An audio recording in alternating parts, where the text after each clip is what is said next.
Hey everyone, welcome to the Checker Chat. I'm Justin, I'm Blake. and we are here after the Cota race, the Circuit of the Americas, good old Austin, Texas, the Yeah. F1 track, And the IndyCar track and the in IndyCar St. track. Pete. Yeah, good old road course Yeah. weekend. Um, Not a bad weekend overall. no, I don't think so. I mean, I think St. Pete was a success. I know I texted you and Daniel as I was watching my recording later in the day, but I Mhm. am full send, ready to go. Send O'Reilly cars next year. If that means moving Cota to a different date, if we can do it, do it. Yeah, Send the O'Reilly cars. That was great. I've watched IndyCar at St. Pete before. And then this weekend, because also I I've been talking with John, the motorsports enthusiast, a lot, and I was like, mhm, you know what? Screw it. This is the year I'm getting into IndyCar. mhm, So watched St. Pete, great IndyCar race. Overall, I mean, for trying to get into it. yeah, Yeah, Pelot ended up winning and dominating and whatnot, but kicked our whole setup over. Yeah. But the track I really like, and watching like IndyCar practice, IndyCar qualifying and stuff like that, I was like, huh, how's this gonna work with truck? Man, it worked. It yeah, worked good. yeah. Like, I think that I don't know what it was. Like, I didn't hate Chicago, obviously. Yeah, But, like, I don't know if it's just that it's a tested and proved circuit that IndyCar has used for a while, yeah, but, like, I could see that. I really liked it, and I would love to see the O'Reilly's cars go there. Yeah, Now, we all know who's gonna win if it's a weekend where SVG or Zilich can break off and go, but if they can't, I was then about to say that's if they, still I think that makes it even more interesting if they can't, because if they can't, then it's like, all right, you don't have any like sure shot winner, yeah. which I think is cool. And Like, then just go ahead and here you go, Austin Hill. yeah, oh yeah, true. I Well, mean, I I say don't that, know about but like an actual like street or street course, street yeah. course. That'd be interesting. I don't think they would take Cup there. I think that would be too much of a cluster of a weekend trying to run 3 NASCAR series and And Indy yeah, next and Indy all on the same track in the same weekend. I could see. But Yeah, Indy runs 2, and if NASCAR ran 2, I think the way that this weekend lined up and played out, you could probably make both happen. yeah. No, I think it would be interesting. And if Fox is gonna keep covering NASCAR and covering Yeah. IndyCar, Which I guess that also segues us into like a brief. We're going to touch on Phoenix for a second and then backtrack. mhm, But this is the first weekend that I know of, at least in my lifetime, that IndyCar and NASCAR are on the same track, same weekend. I'm talking not like obviously, yes, last weekend IndyCar and NASCAR were on the same track, yeah, but it was a truck series. yeah, We're going to have Indy next, O'Reilly's. So the two B tier yeah, series, I guess you could say. And then you're gonna have IndyCar sorry, and the Cup cars racing. yeah. No, I mean, I think it is gonna be interesting. I will say coming up closer to the weekend and in like anticipation for it, I do have FOMO and wish that I could just hop on a plane and go out and buy tickets and Yeah, watch the weekend, because what better way, especially, somebody like me that was like, screw it, this is the year I'm getting into IndyCar. yeah. You I mean, already know you like NASCAR. You're getting your money's worth out of tickets going for that, yeah, but then also seeing the difference in the two series and the two cars on the yeah, same track in the same weekend. I mean, what better way to try and merge fandoms, I guess would yeah, be the best way to put it, to sway some of the IndyCar people into NASCAR, sway some of the NASCAR people to IndyCar, not to leave their respective favorites, but to have another motorsports to watch and yeah, something else to follow. yeah. No, I agree. IndyCar races first, right, on Sunday. I would assume, Let because I me think look up the Phoenix is, schedule. I believe so. yeah, because the race Sunday for NASCAR starts at 3:30. So I would imagine Indy probably runs in the morning. They might run Saturday. I don't. That's true. Let's see. So this doesn't help in the slightest at all. I looked up Phoenix Raceway and they're only advertising NASCAR. Hold on, let me go to Saturday. No, okay. So Friday is, so I guess the Indy Next is not running this weekend. So Okay. Friday is going to be IndyCar and O'Reilly's qualifying. So there's something Thursday. What's Thursday? The ARCA race is Thursday. Friday is IndyCar and O'Reilly's qualifying. Saturday is a doubleheader of IndyCar runs at 1 on Saturday and the O'Reilly Series runs at 5. And then Sunday is only Cup. Okay. Sick. Yeah. Yeah. I can't wait to just see the raw speed of an Indy car around Phoenix. Yeah. That's going to be... And they haven't raced there since Phoenix was reconfigured and they moved the start-finish line and changed what turn is 1, 2, 3, 4, like all that. So that'll be interesting too. And I'd be willing to bet that they can't really do what NASCAR does and just like dive immediately from the racing surface down on the apron. There's no way. Those cars would, yeah. There's no chance. It's going to be interesting to watch the difference of like staying on the true racing line and in the true track to where NASCAR's like 12 wide. Yeah, let's do it. Dogleg, let's do it. Yeah, dogleg, we're going to cut. Yeah, completely. Well, anyways, enough on that. Enough on that. IndyCar tangent. Yeah. We're still a NASCAR podcast. We're still a NASCAR podcast. So, news this week. Blake, I'm going to let you take this first one because I think you understand it a little bit more. You have it up than I do. So, Mike Harmon Racing has now, in agreement with Alpha Prime, bought the owner points from the number 4 car, which puts them 33rd in standings. Basically, with qualifying now, like the way that they're doing it, it's like whether you qualify or you go home is now going to be based off of this year's owner's points. So if you can't qualify in solely on time and you need to fall back on owner's points, that 74 car is not going to make it.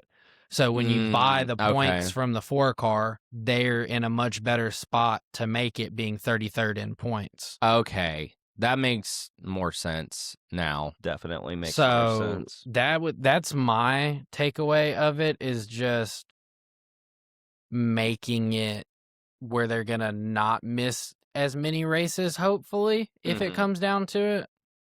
Oh, also, I guess while I have this pulled up, did you have Chandler Smith is going to run in the 5 car for Hettinger? I did not have that. I forgot to put that in there. So he will be racing in the O'Reilly's race. And then Blake, butcher this last name, so oops, Lothian, something like that. Yeah. Is making his O'Reilly's debut for Joey Gase Motorsports at Phoenix in the 35 car. Heck yeah. Speaking of people making starts, Corey LaJoie has announced as Rams All-Star driver for Darlington. Tomato. I'm not going to race in front of 12 fans. Yeah. All-Star, all right. All-Star podcaster. So, say that. I think with this Ram truck thing so far, we've had 2 races where I was like, oh, this is awesome. We're getting somebody who doesn't run NASCAR every week. Yes, one of them was Tony Stewart. And he was a NASCAR champion. Dude has not raced in NASCAR in like 10 years. He's a drag racer now. Yeah. Like, okay, boom. Another walk of motorsports. Cool. You get Colin Braun for the St. Pete. Hasn't raced in NASCAR in over 10 years.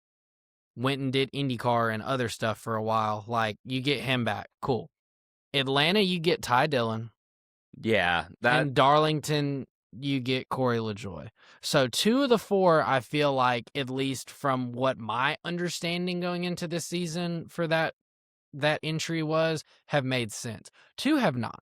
Yeah. Now I get you got to fill the seat. And maybe for Atlanta there was nobody really that they could get, so they were like, well, we'll get one of our Cup guys. Yeah. And I guess Corey LaJoy is just everybody's like, go-to for hey, we know that you don't have a ride. Would you like to have a ride?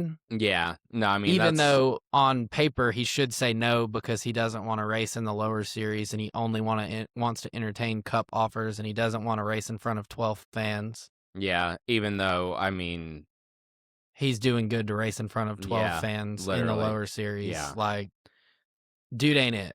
Yeah, no, and I mean, the thing is like, the truck crowds, I mean, granted, you can't really judge this past week, but I mean, Yeah. Atlanta and Daytona, like, they looked like there was a Yeah. decent bit there, And I you mean, know? I mean, Daytona's gonna have a lot, pretty much no matter what, because it's Daytona. yeah. And then Atlanta, you get the draw of the doubleheader being there for Yeah, watching cup qualifying when it doesn't get rained out. You have true. the O'Reilly's race, you have the truck race. So, I mean, yeah, as the year goes on, I feel like the crowd thins here and there, but Yeah. like NASCAR is on an uptick.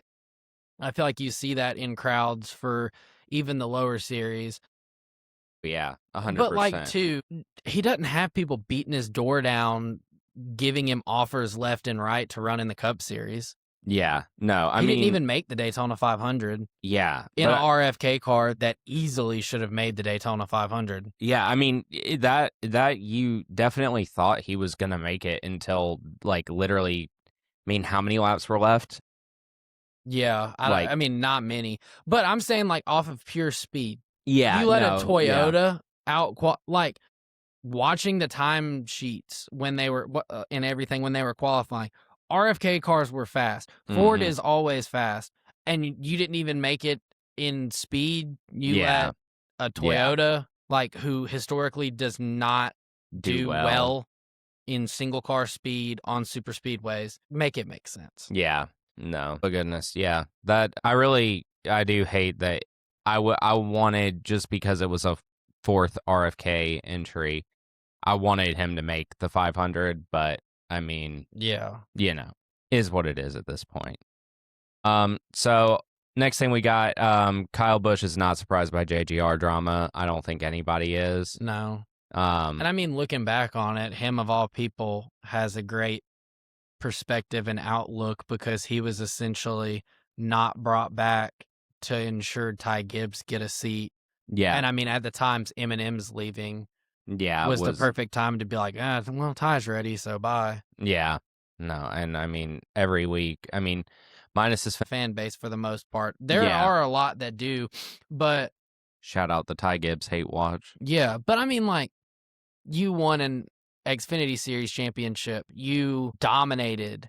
You won at ovals. You won at anything and everything you showed up in because at that point in time, Joe Gibbs' money and everything could give you a better race car than other teams. Yeah, And then now you get into the Cup Series when everybody is on a lot more equal of a playing field and you really see what Ty Gibbs is. yeah, And that is not very good. yeah. A nepo baby. Nepo baby hack. 100%. I agree with that. So speaking of Kyle Busch again, Yeah. Derek Nealon, Kyle Busch's spotter, is making his driving debut in the ARCA series at Hickory with Pinnacle Racing Group. That's who Butterbean raced for and won the Yeah, championship with. yeah. And And then Dale Jr. will race in the Cars Tour race at the Nashville Fairgrounds. I would love to be in That, attendance. yeah, that would be freaking sick. I'm not going to be able to get to that one. Yeah. Yeah, I think that wraps up the news for this week. Yeah. On to St. Pete. On to St. Pete. So, St. Pete, we had one guy, Cole Butcher. He wrecked in turn 4 in practice, causing him to go to a backup truck, and then practice was just cut short entirely because of rain. Qualifying was also rained out. So with that, you really have to go back if you're Connor Mozak and be grateful that Kyle Busch was at Atlanta the week before because you were gifted the pole. Yeah. Like, so some of the people filling in the like all-star truck, quote unquote, seats that Mhm. just bounce around who's where were up front.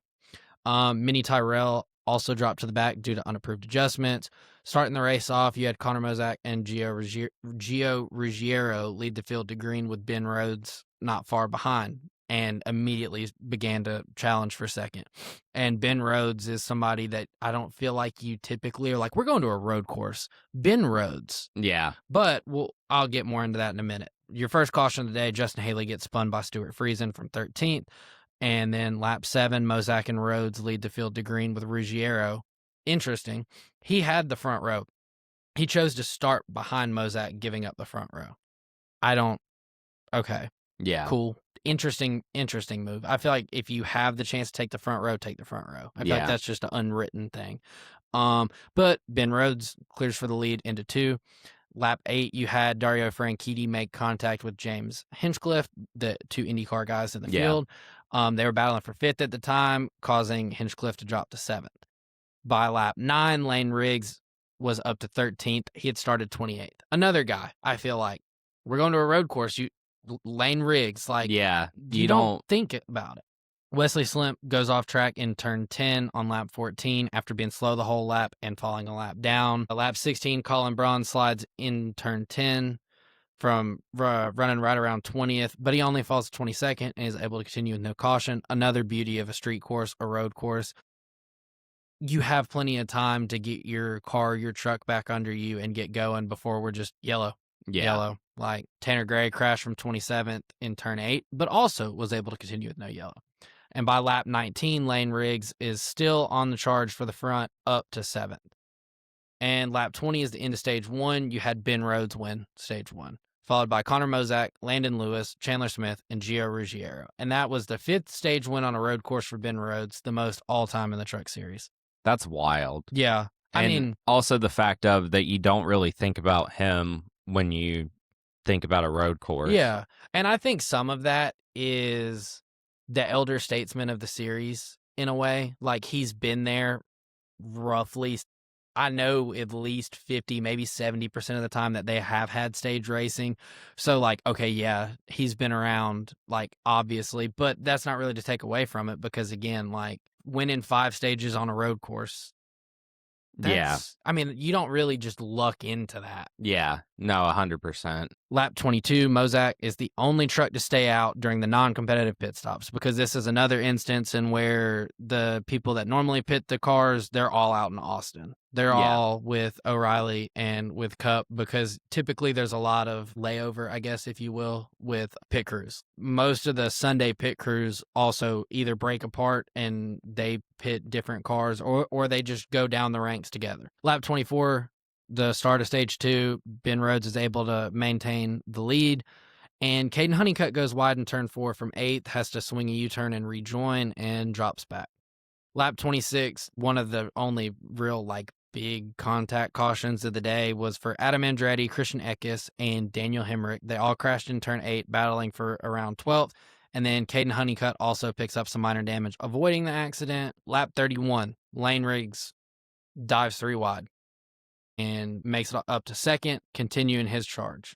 I mean, he was on a mission, obviously. Like, get to the front and dominate. Frankie Muniz has battery issues, comes down pit road, lap 33, ending his day, essentially. And I hate to say it, but, like, as if his day wasn't done from the get-go. Yeah. Lap 34, James Hinchcliffe goes long in turn 10, drops from 7th to 23rd. So that was kind of the ultimate dagger for Hinchcliffe, it feels like. Lap 35, Mozak finally pits from 11th. Lap 38, Lane Riggs has now cleared Chandler Smith for the lead in turn 7. So then we get to the end of stage 2 on lap 40. Lane Riggs wins, followed by Chandler Smith, Landon Lewis, Ty Majeski, and Ben Rhodes. Lap 41, Connor Mozak gets the free pass, back on the lead lap. Lap 44, Tyler Ankrum and Landon Lewis make contact battling for 5th, damaging Ankrum's truck pretty good, causing him to fade. Never really was a factor from then on out. Lap 47, Chris Wright, the hate watch is on. Yeah. He bounces off the wall in turn 2 from around 16th and fades even farther back. And then speaking of piling it on, lap 51, Chris Wright overshoots turn 1 and spins from 16th. And if you're Chris Wright, you're happy that Dawson Sutton was there to stop you. But if you're Dawson Sutton, you're like, what the hell is Chris Wright doing? Yeah. Why does he even have a ride? Literally. Because, I mean, he locked down the brakes, which you're like, oh, okay, that's a mistake. Oh, you know. Dude had no business trying to make the corner at the speed he was going in. Yeah. Shades of Daytona when he tried to kill, I think it was like Josh Bilicki or whatever, Yeah. trying to Yeah. get on pit Yeah. road. Dude doesn't need to be in a race car at this level. Let's rethink that. Money isn't everything. Lap 52, we get a caution for Derek White. Stopped on track in turn 7. It's not the only time you're going to hear his name. Gio Ruggiero spins in turn 5 from 6th on lap 57, and then James Hinchcliffe also spins from 20th. He spins in 20th from turn 6. Both are able to continue, no caution.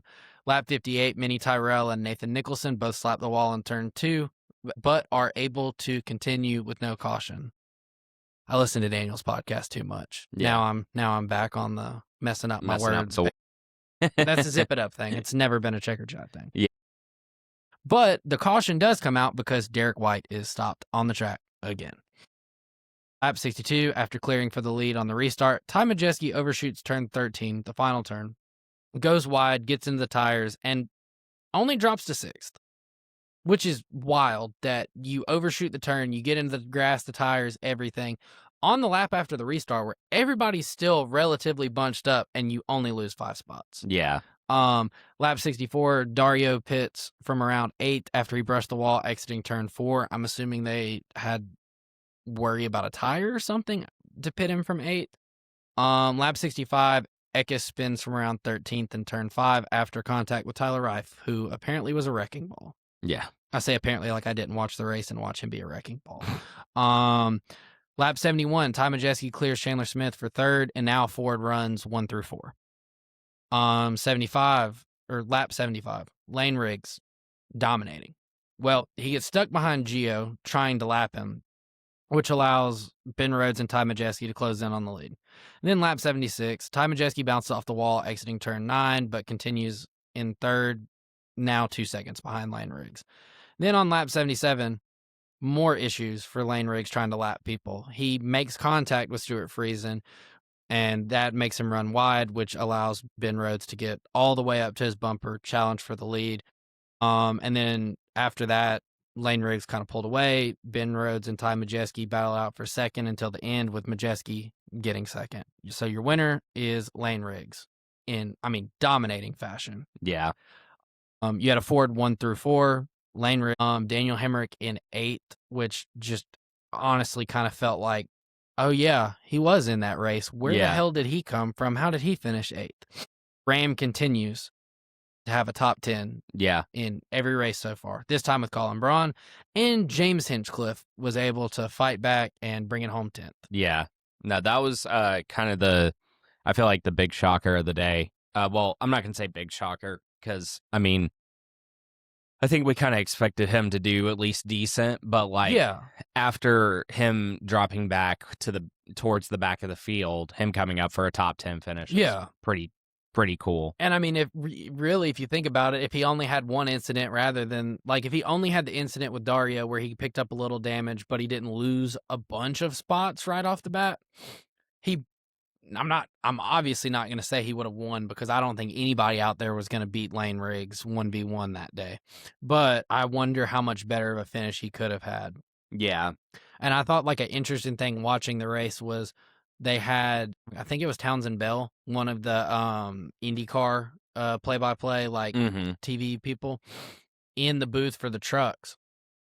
And it was awesome to listen to him and hear his excitement and just, wow, these trucks racing around a course that they have no business being on, that was built for Indy cars and putting on a show.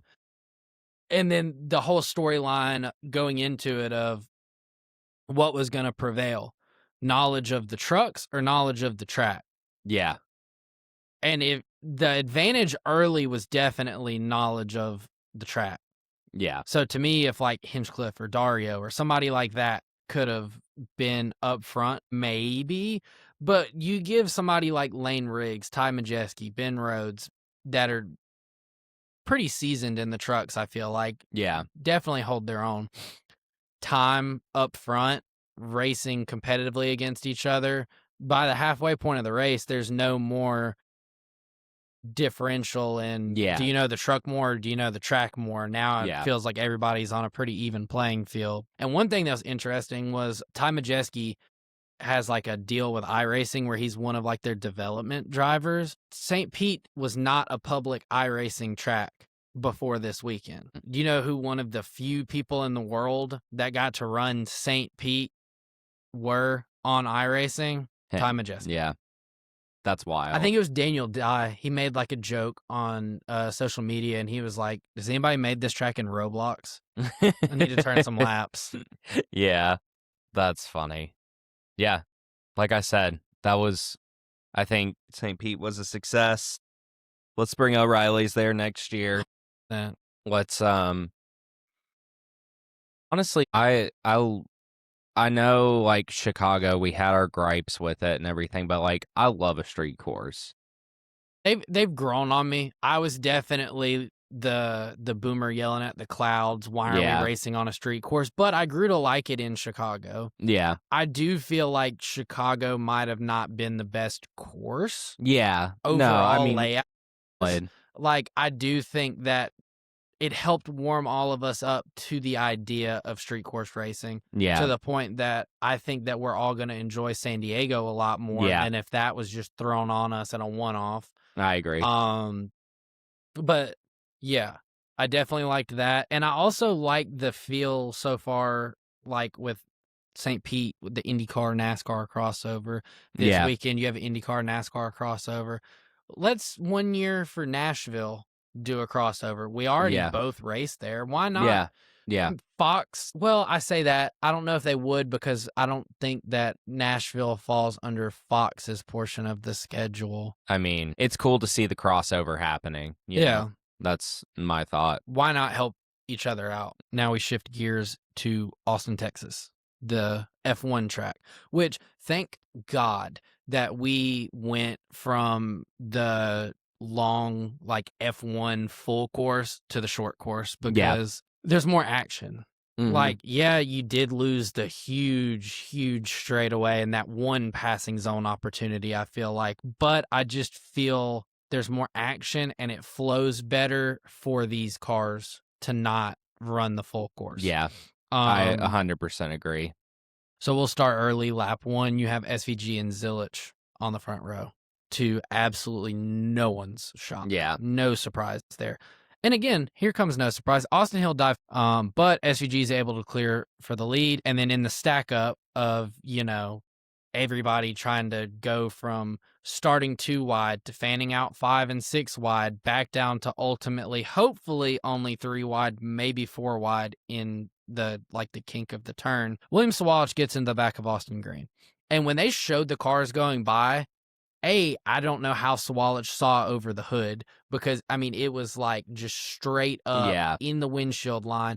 But 2, I don't understand how he was still competitive. I was ready to be like, oh, well, he's done. Yeah. He still, I mean, they ended up like probably jumping on the hood, taping it down and everything, but insane. Yeah.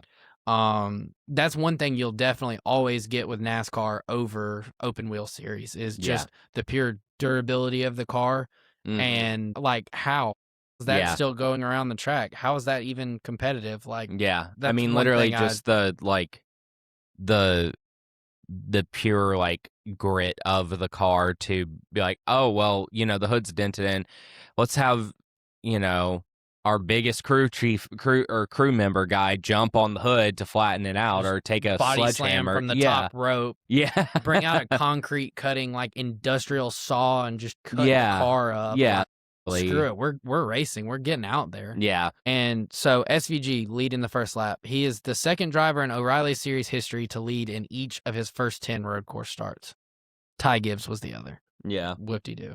Lap 4, we start action early. Jeremy Clement spins in turn 6 from 28th. And when I say spins, I mean, they're like showing the S's, and I mean, he just like into the shadow realm, just yeets off the track. That's been like, honestly, I think that's a term that has been used a lot this season, is just by you. Well, no, on social media too. because that's where I picked it up, Okay. was just getting. I And was just it's, gonna give you credit for I it. mean, you can if you want to. I don't know whose did it first, but just getting like launched into the shadow realm, that's just been hilarious. And I think it started with Hocevar at Oh, yeah. Daytona. It's just cracked me up. Like, I've just thought it was so funny. And then lap 6, Zilic clears SVG for the lead by the time they get into turn 1. Lap 16, Sammy Smith pits from 12th, trying some strategy out. Lap 18, SVG, I honestly, I think Zilic just got caught sleeping because SVG drove up past him on the same lap they were pitting.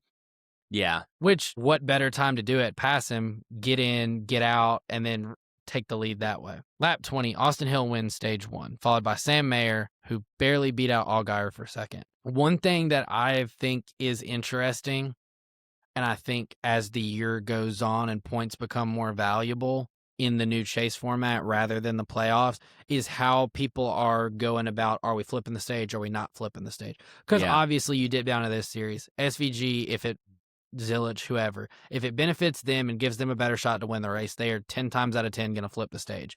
But now you have people like, there's a fine line, I feel like, and with the Cup Series too.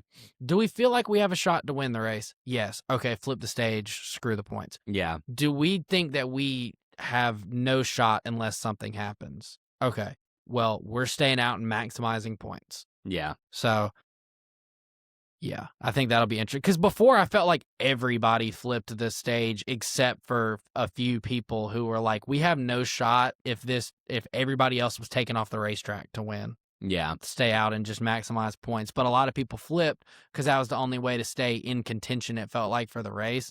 But again, I still advocate, if you want to make road courses better, get rid of throwing the caution for the stages. Yeah, are we going to have people win by bigger margins sometimes? Yeah. Is the field going to get more strung out? Sure. But then you have undercut strategies, you have overcut strategies. You don't know, hey, on lap 20, there's a caution.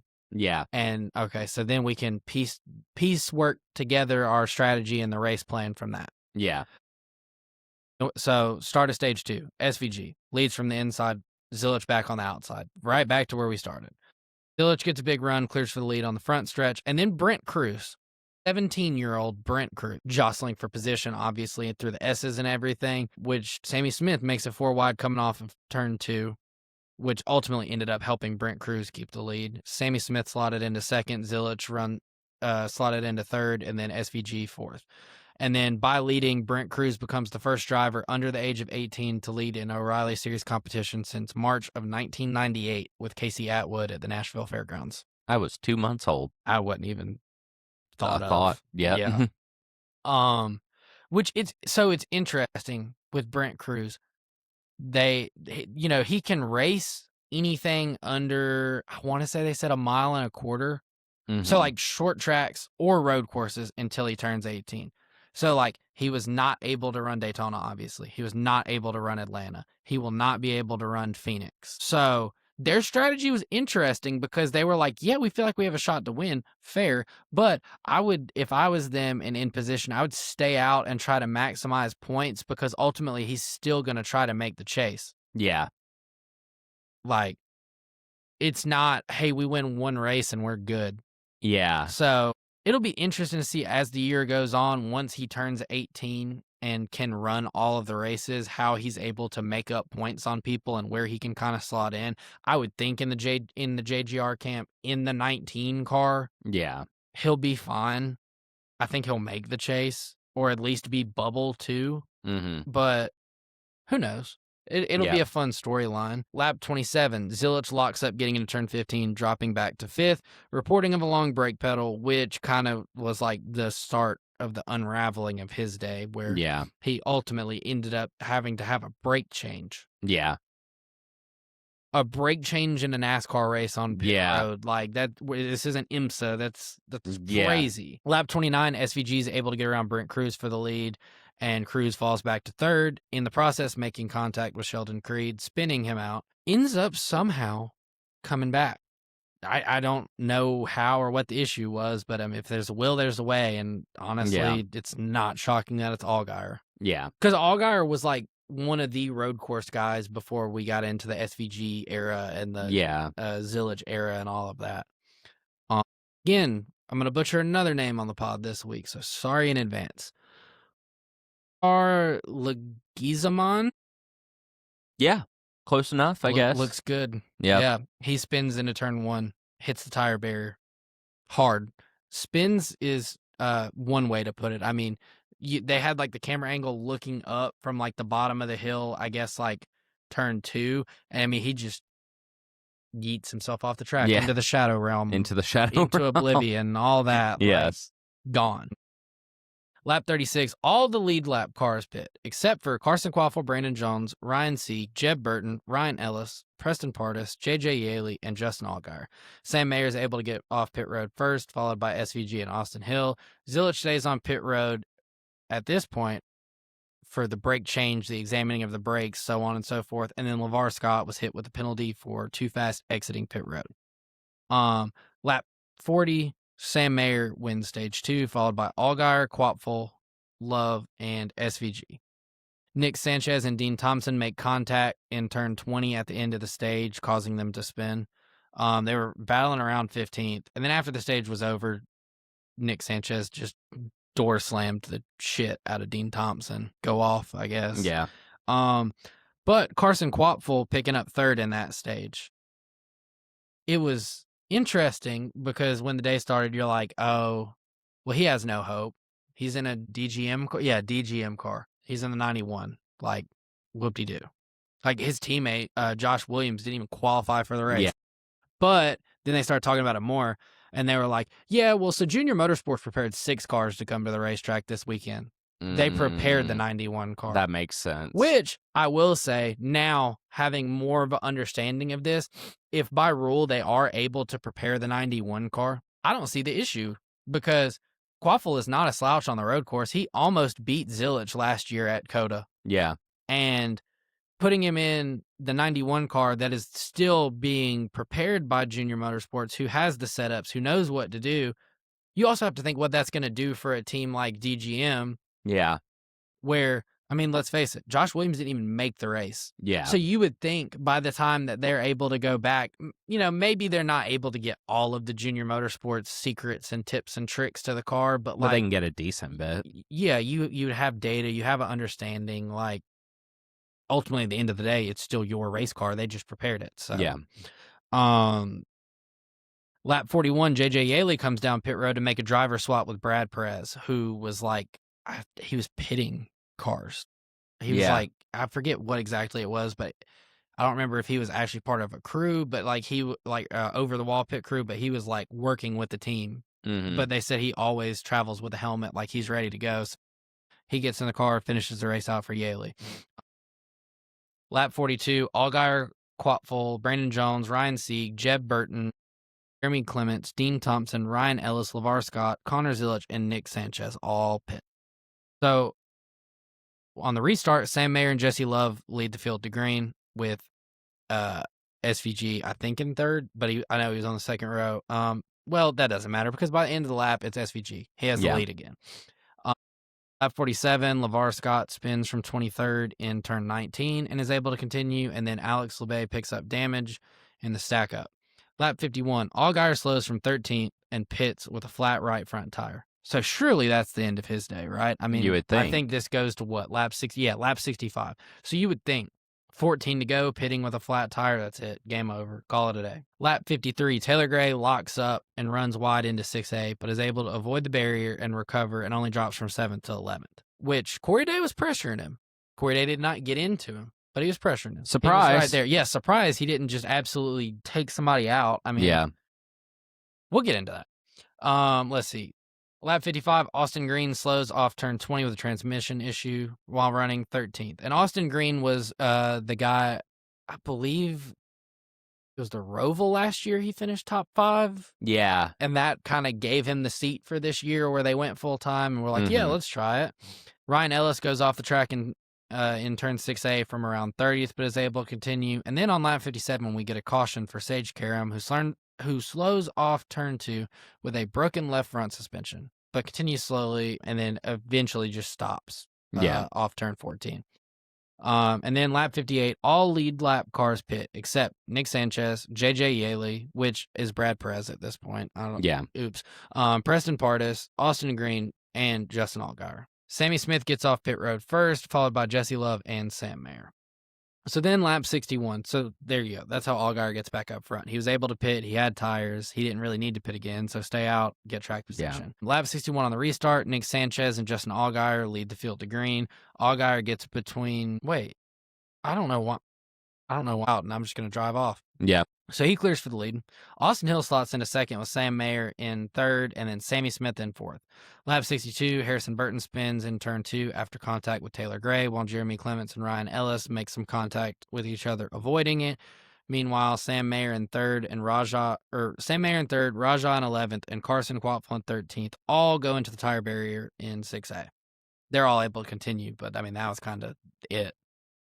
Lap 63. It's youth, it's inexperience, but you have a junior motorsports car coming up behind you who, in case you live under a rock, absolutely dominate road courses. You don't lose time. They don't lose time. They get past you. You stay there. You're still going to come home with a good, solid finish to the day. And who knows?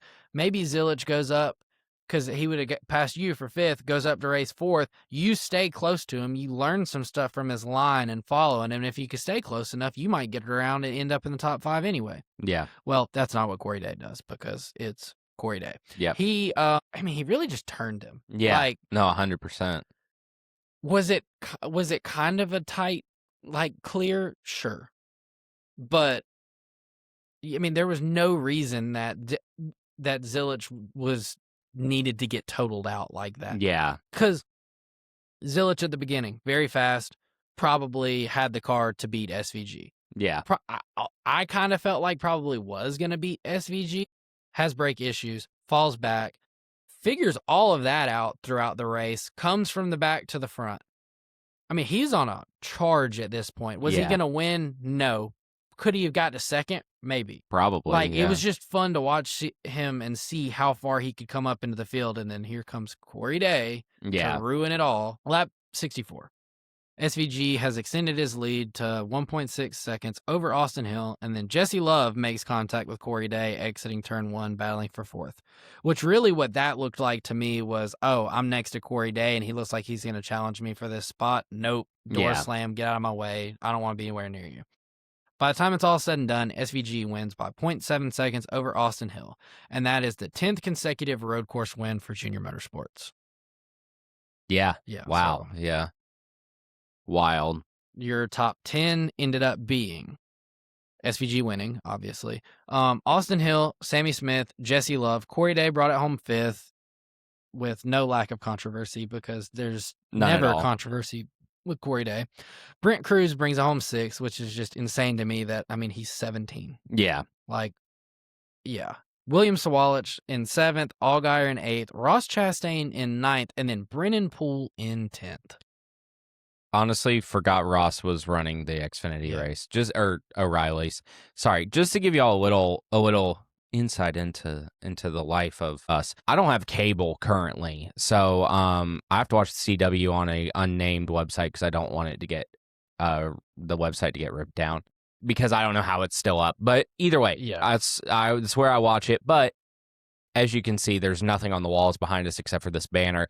I move this weekend, and I'll have cable at my new apartment because it is included in the technology package. So I'll actually be able to watch these races for Xfinity or O'Reilly's. Sorry, again. You haven't been able to watch it, really? Yeah, no, seriously. It's been I'll have it up on my iPad for a little bit at least.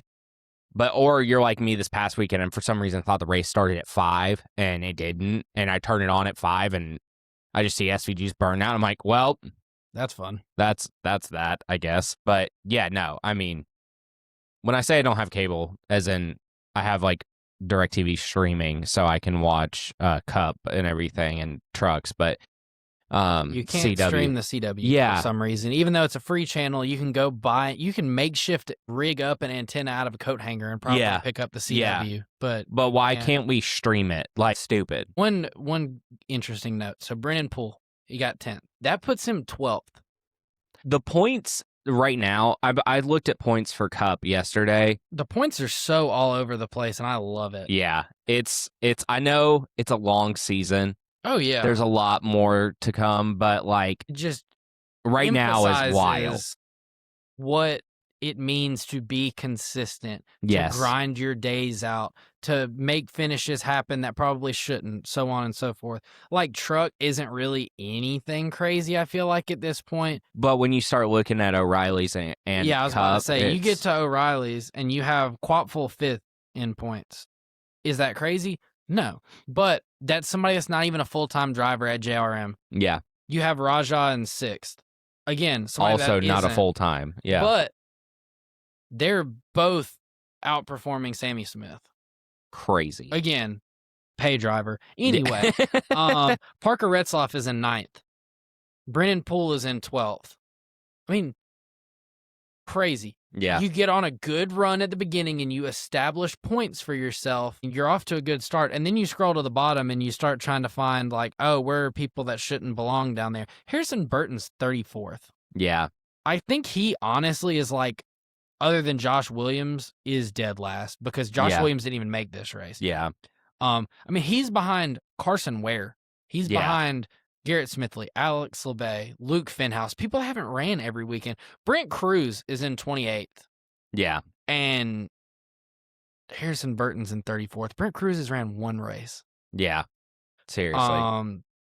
Dean Thompson's kind of buried down there, and you really would have kind of thought, oh, Sam Hunt is going to do a little better this year. Yeah. I don't know. Ryan Ellis, I know we talked about last week being in the chase and everything. He's now down to 21st. Yeah. Alfredo's in 20th. Sanchez is in 19th. Those are just kind of notable flybys down the list. that just shows how quickly with this format that the points can change. Yeah. And I mean, we are super early in the season, so it is going to be a lot more drastic, but you get what I'm saying. Yeah. Yeah. But Cup, once you finish talking about Cup for us, I can't wait to, boy, is it interesting. I have a interesting thing that I think I might drop on the end of this. When I first started the notes, I wrote, good God, this thing was boring. Then I went back and watched the highlights and was like, okay, maybe it wasn't as boring as I thought. I mean, it wasn't the most action-packed from start to finish. You had different people dominate different sections. You did. But it was just almost like if once someone got in the lead, you couldn't pass them. Yeah, they just ran away with it. Yeah. Where like last year you had the battle between Bell and Busch for the lead in the last, what was it? Like the last 20 laps or so, 15, something like that. Yeah. Where it was literally like every turn. It was like, oh, it's Bell. Oh, it's Busch. But either way, Reddick got the pole for this one. So lap 1, Reddick leads the field to Green on the inside, Ross Chastain on the outside. Sco goes 3 wide into turn 1 and takes the lead over Reddick. Reddick slots in the second, while Blaney moves into battle for third with Ross. Ty Dillon went off track in the S's. Surprise, near 21st, but he keeps going. Reddick gets alongside Briscoe for the lead in turn 15, but can't complete the pass. And then Ross Chastain looks the inside of Tyler Reddick for second in turn 20. So stage 1, you had Briscoe up there. I think he led the first, what? It was like somewhere in the 7 to 9 lap range. It was like half of it. It was pretty split between him and Blaney. But I will say that, I really think that Blaney had... I think Blaney was the car that could have and should have beat the 45. Yes. No, 100%. SVG looked very human-like this weekend. Yes. Which I feel like Cota is his struggle track of the road courses. Yeah. Because wasn't last year Cota the only road course he didn't win? Yeah. It was. And it was the immediate, oh, he came to Cup. Oh, everybody watch out on road courses. And then that was the first road course. And it's like, no. Did we mess up in thinking this or not? It's just Cota. Yeah. There's something about it. It's just, And it might just be the first road course of the year, Yeah. maybe. I could see that. And I mean, we've talked about it before where Cota is kind of like with this new configuration of it, or new layout, however you want to spell it. It's kind of like a short track road course. Yeah. It's the only way I can really explain it. Which makes no sense, but makes perfect sense at the same time. Yes. Yeah. I mean, it's literally a shortened road course, but like it's like comparing a short track to a super speedway, kind of, is what I feel. I feel like it's very flat. There's not really much bank in any of the turns at all. Like some of the tracks, like you have a little bit of bank in the turns. Yeah. Like you have different like this track is very flat. Yeah. And they're like the different sections. Like if you were to like F1 or IndyCar, like break the track into 3 sectors. Mm-hmm. They're all so different. Yeah. Because you have the sector with the S's in it. And some people are better there. You have the stadium section that's really technical. That's where SVG, the S's and the stadium section are his saving grace of Cota, because that's where he makes up time on everybody with his technique and with braking better than everybody and all of that, and just how fluid he makes it look turning the car. But the other portions of the track is where like Reddick and everybody else really shine. Yeah. Which also, I know I've seen a lot of people that are like, oh my God, Reddick's car was illegal. Did you see how much faster it was down the straightaways? Obviously, it wasn't illegal. Yeah, he passed inspection. But it was so weird to see how much faster that car felt down the straightaways. Because it ultimately, I think it was just how much more grip he had in the turns and how good he was able to get a run off the turns. I mean, that's the thing. Like, are we sure that SVG wasn't driving his car? Like, you know what I mean? Yeah. Like, no, 100%. Because that was SVG's kind of complaint through the race, was like, I just don't have the grip. Yeah. Blaney, too. Like, you were watching everybody swing it wide, like, use all the runoff they can. And Blaney was just, like, holding a tight wheel, like, not. And that was the faster line. It felt like if your car had the mechanical grip in it. Yeah.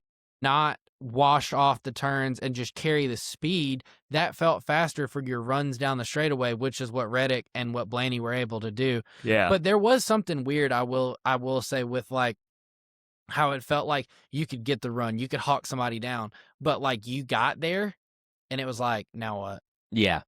Because like there were a few passes, like on track, like passes, but like really felt like, I know in stage 2, but definitely at points of stage 3 where I'm like, Blaney is so much faster than Reddick if he could just stick a nose in and figure something out. Yeah. But he could never, he could get close enough, but not close enough to do that. Yeah. No, I agree. So lap 18, Brian Blaney pits, and then Ross Chastain ends up winning stage 1. Yeah.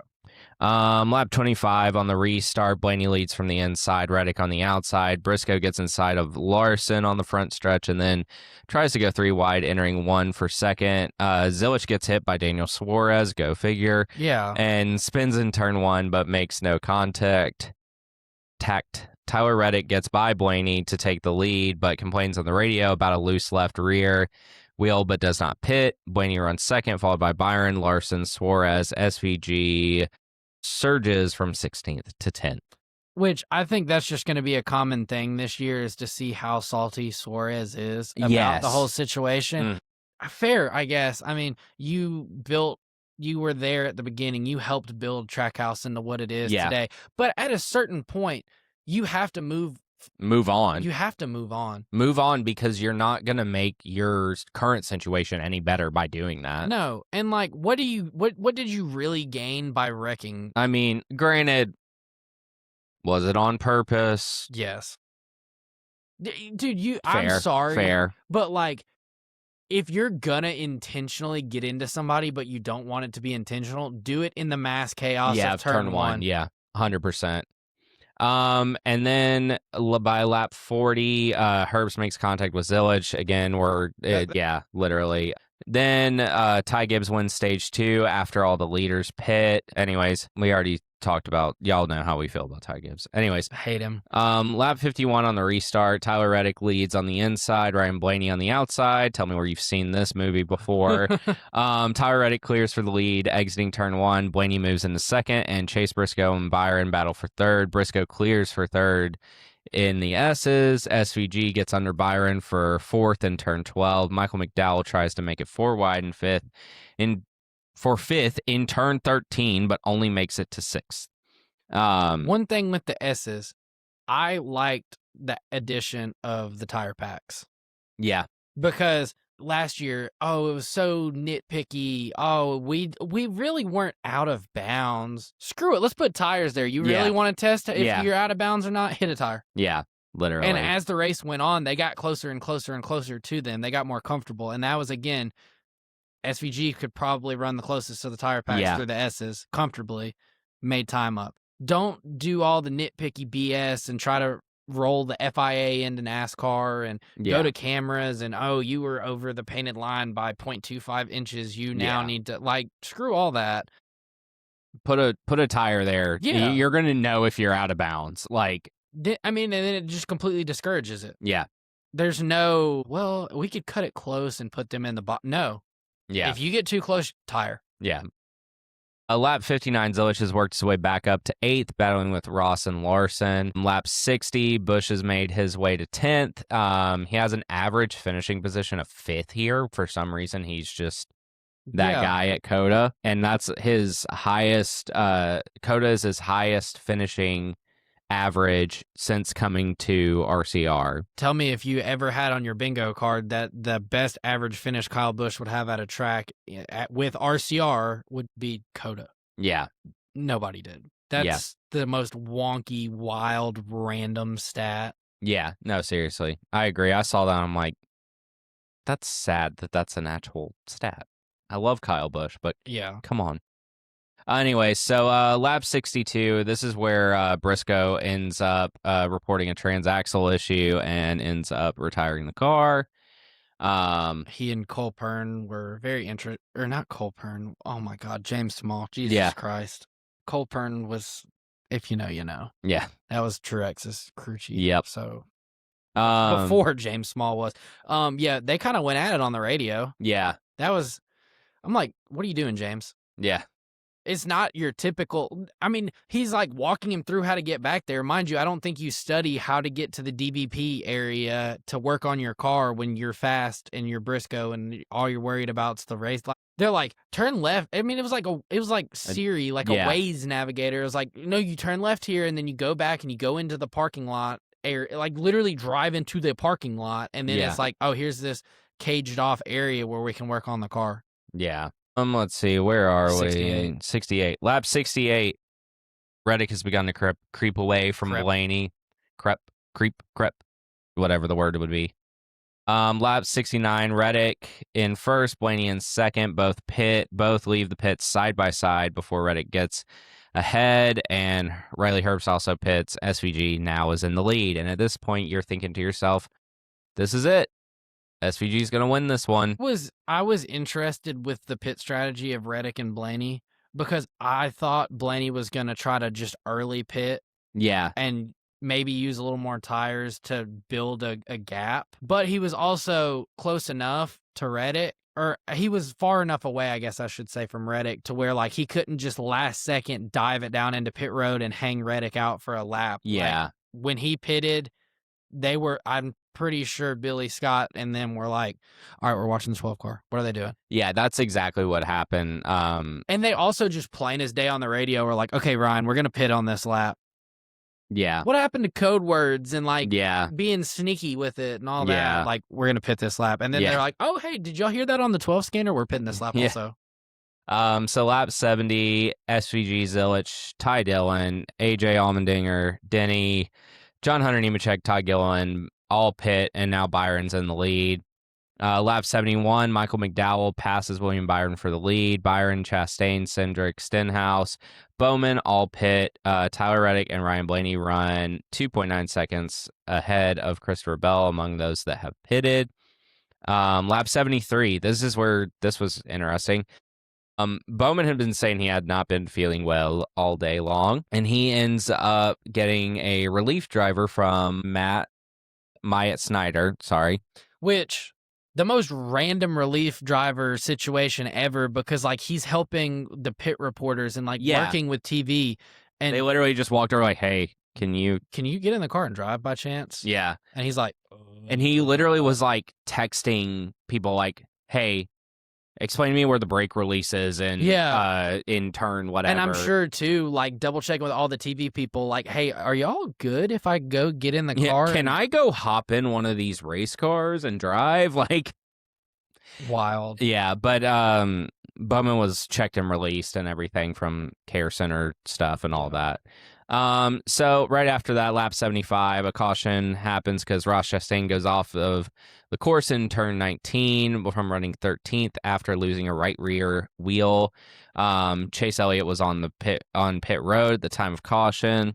If there's one thing about Chase Elliott, he knows how to strategize himself when it comes to road courses, because he knew, if I come down in pit and I get fresher tires, knowing the fall off, I will be able to pass people and be on offense up until the end of the race. Yeah. The caution helped him because he was already on pit road. And then 2, now you get to line back up with everybody.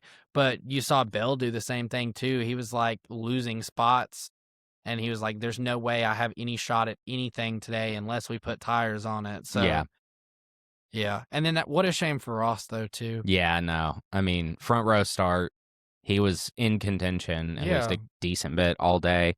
That's his road course. Yeah. No, 100%. I agree. Lap 76, all lead lap cars pit except for Reddick, Blaney, SVG, Zilich, Byron, Zane Smith, Cindric, Denny, John Hunter Nemechek, Riley Herbst, Todd Gillen, Chase Elliott, Ricky Stenhouse, Eric Jones. Yeah, I don't know.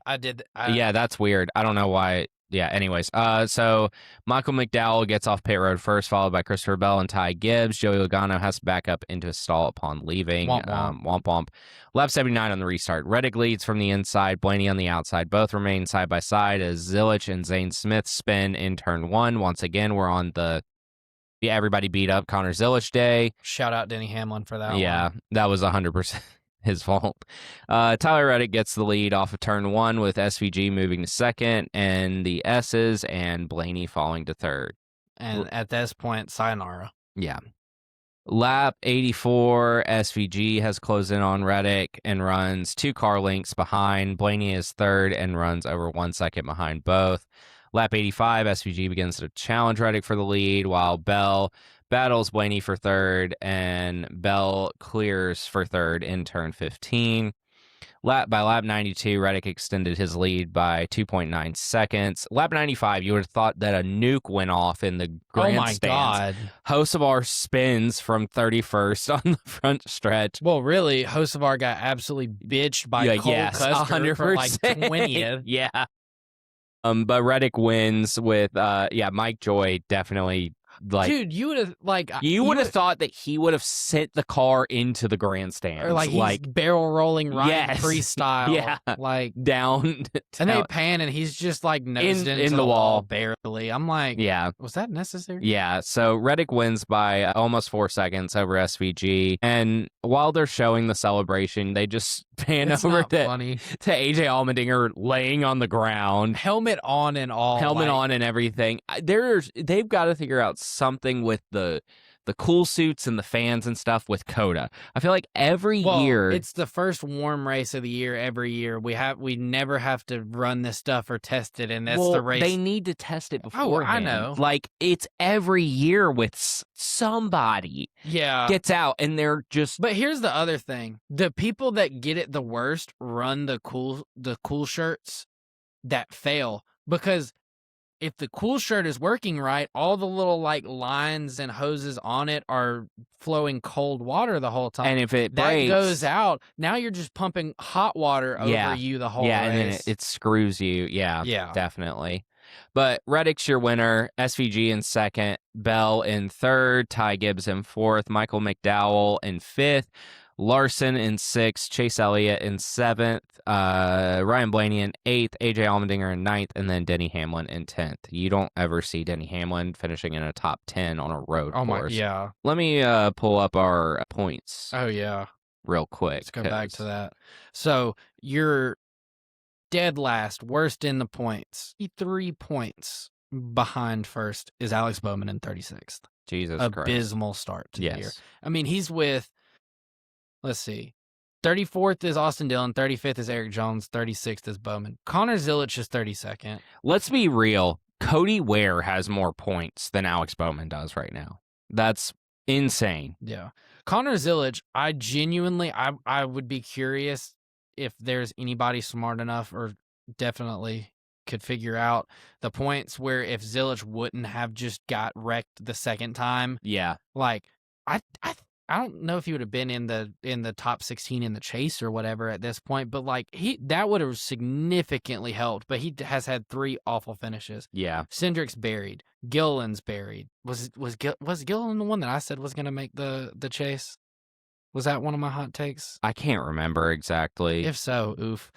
Cole Custer makes sense. Josh Berry's a little far down, I feel like. Briscoe's just he'll get the ship righted when he can finish races. What's Riley Herbst doing in 25th? That is way too high. Yeah.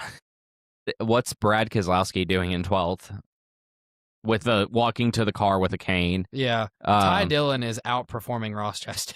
That's wild. Gregson is barely outside of the chase. Yeah. Hey, Larson is now in the chase again. He's up to 15th. Whoa. Carson Hocevar in 10th. Interesting there. Daniel Suarez in 7th. That is not going to last very long. We've just went through the three of the high points of his year. Yeah. 2 super speedways and Cota. Yeah. Goodbye, Daniel Suarez. I hope you enjoyed 27th in points. And then your 1-2, the two basically only 2311 cars that exist until they fire Riley Herbst and get a competent driver. Reddick and Bubba Wallace. This is what I was gonna drop afterwards. I was talking about earlier. I am low key becoming a Reddick fan. And I've never I was a fan in the Xfinity days, and I was loosely a fan. Like I've never disliked him, and I've never really liked him. He's always been like, oh, cool, Reddick. But oh my God, I don't care who it is. You win 3 races in a row, I start to hate you. Like even if you get out of the car and it's wholesome and you have your kids and Jordan's there and it's a great time and you're humble about it, but like, oh my God, 3 races in a row is insane. Him copying the picture, the 3, that, oh my gosh, dude, like just immaculate aura, like for him to be such a small man. I mean, and then also like I've loved all it's like a ton of interviews I see with him talking about like different sneakers and all this stuff. I don't know, like he's starting to grow on me a lot. And like you said, I've never hated him by any means, but I mean, I definitely was like one of the people that was like, okay, he's in the Final 4 like 2 years ago, and he was kind of irrelevant in the actual championship race. But I mean, I don't know. I do. He's creeping up there. Yeah, I'll say that. He's not gonna take Blaney or Hocevar, but you know, he could creep his way up there. That's for sure. Realistically, here. So points wise, how much longer do you think that Bubba is going to stay riding off the start of the season high? If Reddick keeps riding the way he is, then I mean, I could see it. I'm not saying they're going to be 1-2, till halfway point, but like I think Phoenix is the end of 1-2. I could see Bubba that, has like a 20th place average finish, and I don't mean to sound like that guy, but also at the same time, I kind of slightly mean to sound like that guy. But like, we're now away from wild cards, and we're getting into like the schedule. This is where the cream rises to the top. This is where Bubba's gonna fall. Yeah, like no, I mean, it's the same way Suarez is gonna fall, Allmendinger is gonna fall, McDowell is gonna fall, Logano is gonna fall, SVG is gonna fall. Like you're gonna get a huge shakeup, and I mean, we're starting to go to tracks that, like, it is a shock, honestly, that Bubba still stayed second after Cota because, like, that doesn't usually happen. But I think once you get, like, once everything starts playing out a little bit, I don't think, like, He'll make the chase, I think. we'll see. But He's, like, on the cut for me. yeah. I mean, that's the thing. I'm saying he'll make it, but I don't know I wouldn't say by a ton. Yeah.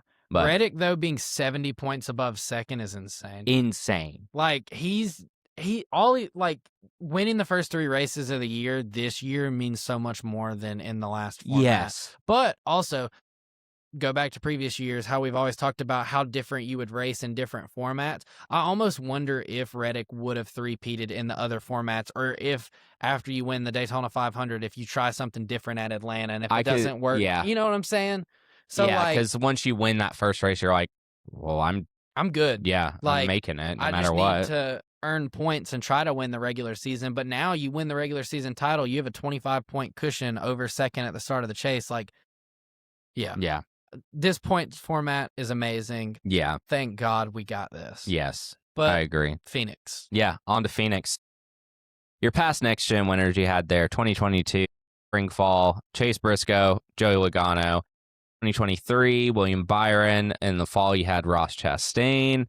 2024, you had Christopher Bell again, and then Joey Logano in the fall. Then 2025, you had Christopher Bell and then Ryan Blaney. The past fall races have been the championship race. We're freed from that. We're freed. Woohoo. We're headed to Miami I'm in Miami. Anyways, yeah. So once again, we're recording on a Tuesday. So we will get paint schemes out to you guys on TikTok in some way, shape, or form. Last week I was sick. That's why it was just a graphic. This week we're gonna actually try and make a video. Yippee. But picks. I'll let you lead with your picks. Okay. Since I haven't seen them yet, Okay. and I didn't scroll down far enough. Oh, okay. Let's see. All right. O'Reilly series. Allgaier. Yeah. Valid. I mean, you know, he just kind of dominates there. You want to go with your O'Reilly's pick? Do you have it memorized, or do I need to say both mine? Say both of yours. Okay. And Cup, I went with Christopher Bell. Oh my God, I hate you so much. I know, but oh, I don't want to watch it happen, but I feel like it will. What a terrible start to the year. A three-peat from Reddick and then Bell wins. Yeah, I mean, I would rather see Reddick win 4 in a row than see Christopher. Yeah. God. Like, listen. No, it's a smart pick. Yes, that's the only reason. I'm slowly becoming a Reddick fan. I'm not a Bell fan. You are the only person on the board for the whole year on our race picks so far. Yes, because because of SVG for O'Reilly's last week. So we'll get into my picks. Yeah.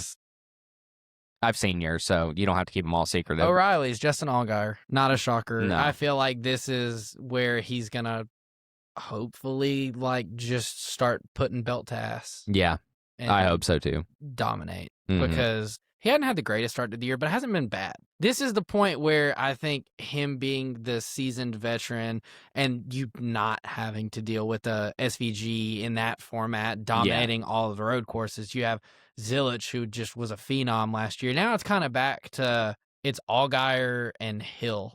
Yeah, are kind of the dudes. Cup, I'm going Kyle Larson. Smart pick also. Well, not really. Look back at the next gen winners. That's true. You do have He didn't even win the race when he won the championship. True. This last time. Actually, yeah, the last time he won it at Phoenix was in the Gen 6 car when he won the championship in 2021. This just feels like, to me, and here's the reason I'm doing it. Chevy has to get it together at some point and win a race. Yeah. Phoenix doesn't feel like a bad option because, yes, you think of Penske, you think of Ford, but usually that's the second race of the year. Yeah. For some reason, they don't translate well in the first race of the year there. Yeah. I refuse to pick a Toyota again. I will say I did think about, nobody's beat Reddick. Let's just pick Reddick. Yeah. But 4 in a row is not going to happen. Stamp that, mark it here. 4 in a row is not happening. I said it. It is not happening. He'll the odds probably are get a top 10. Yeah. The odds are extremely unlikely. Yeah. I I don't know. It just feels like Larson needs to do something. Like, Yeah. and I don't want him to at But all. But like this just feels as like the reigning champion, well, it also just feels like with Larson's career and how his wins feel like they come at times. Like he's the perfect person, I feel like, to, hey, this guy's dominating. Nah, I got you. Not so Yeah. fast. Like, I don't know. yeah, Is it gonna happen? Probably not. Are either of our picks gonna win? probably not. Yeah. But Reddick will go for 4.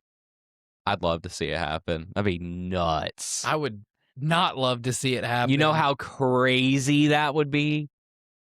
4 in a row to open the season when the first season of the chase is back? Yeah. Wild.